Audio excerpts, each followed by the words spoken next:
Hi guys, welcome back to my YouTube channel, and in today's video, we'll be looking at how to find your purpose and passion in life.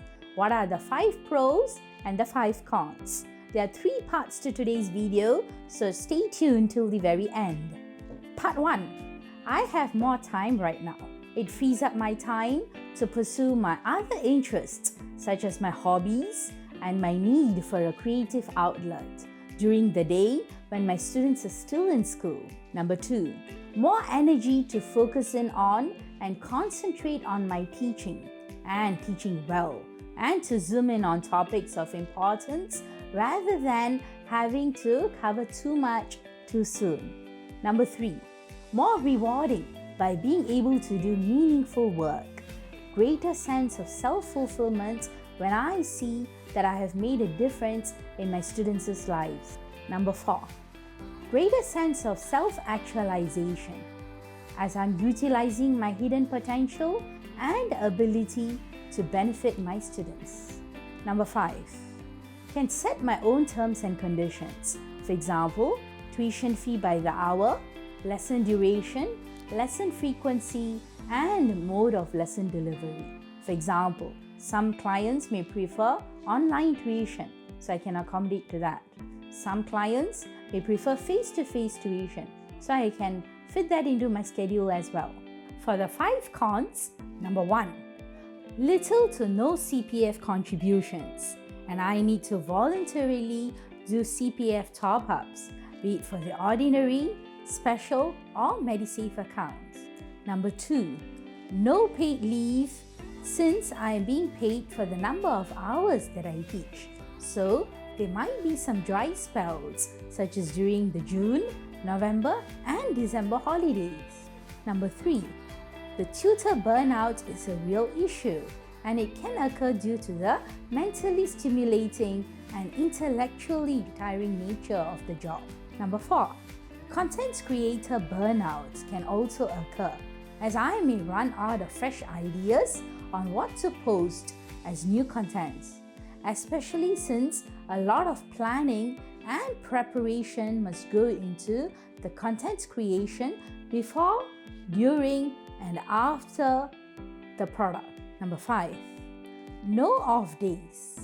Depending on the tutor's individual schedule and preference, this may vary, but allocating a specific day per week is a must to stay sane and to indulge in some self-care routines, so that this helps one stay motivated in the long run and there is a balance between work and life. Part 2, how to find your purpose and passion in life. Now, do not get me wrong, as I may be making a few statements that are uncharacteristic of an educator, but rest assured that I have your best interests at heart when I assert that your academic grades do not define you as an individual with multifaceted abilities and qualities. Everyone is unique and every student learns differently. So, to assess a fish's success by its ability to fly is unfair and does not do justice to the manifold strengths and talents that an individual may possess. As someone once famously said, judge a bird by its ability to swim, and it would have led its entire life believing that it was not smart. So yeah, one of the best advice my father gave me were the following words. The peacock is pretty, but cannot sing in as sweet a voice as the lark. The bird's song is so melodious, but they cannot match the lion in all its majesticity. The lion may be fierce and powerful, but lacks the cunningness of a fox. A fox may be wily beyond belief, but it cannot swim gracefully like a fish. So, stop trying so hard to be something or someone you were not meant to be. Just be yourselves. Everything else will fall in its own place. Whatever that you deserve truly will find its way to you, including the finances. Take a leap of faith. You never know until you attempt something. Oftentimes, assessing our students' academic performance solely as a benchmark of their overall success in life is not only inaccurate, but also sending our next generation a false message that one's grades defines their entire life's success or failure. As an educator myself, I have asked myself this question many times: how to uncover one's hidden potential? The answer is simple.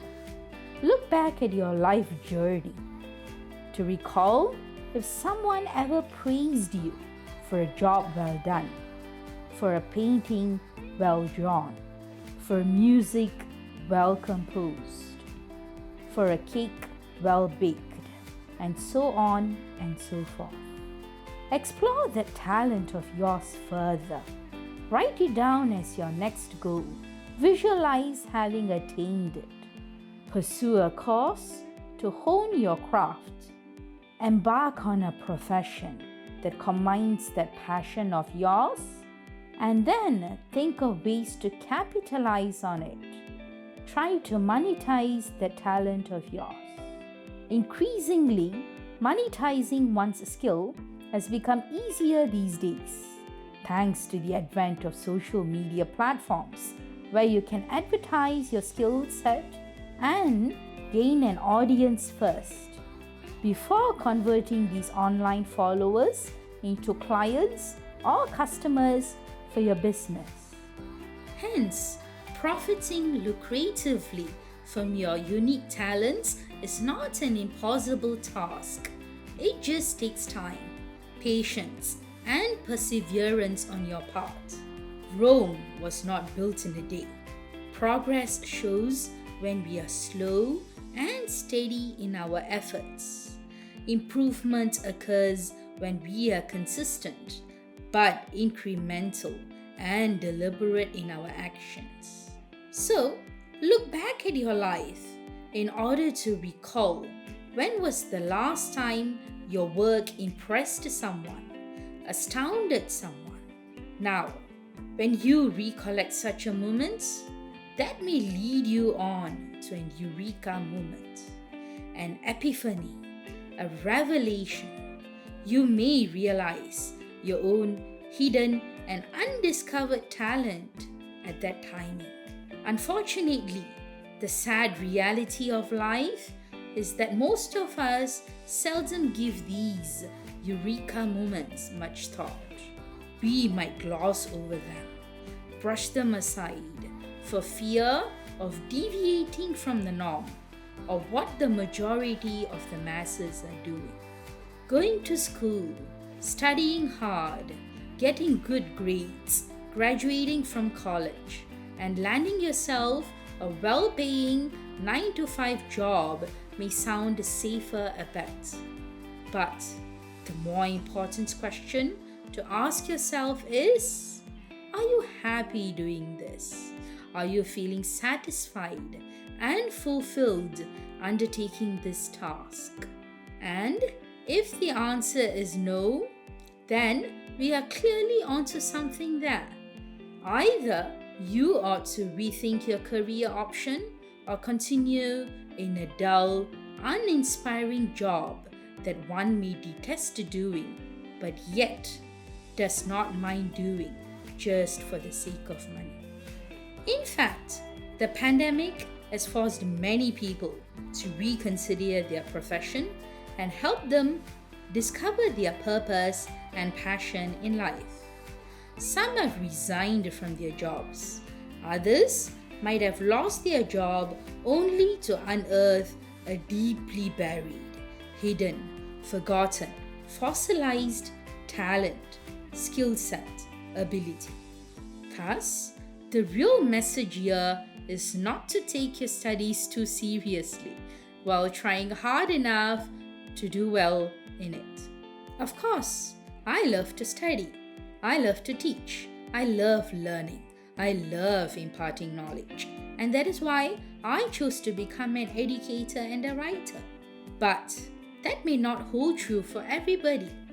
One man's feast is another man's poison. The only reason I became an academic was because it was my forte. But that does not have to be the case for everybody else out there. And that means that you are not a square peg in a round hole. It just means that you have to find your right fit. So, it is time to ask yourself, whose dream are you helping to build?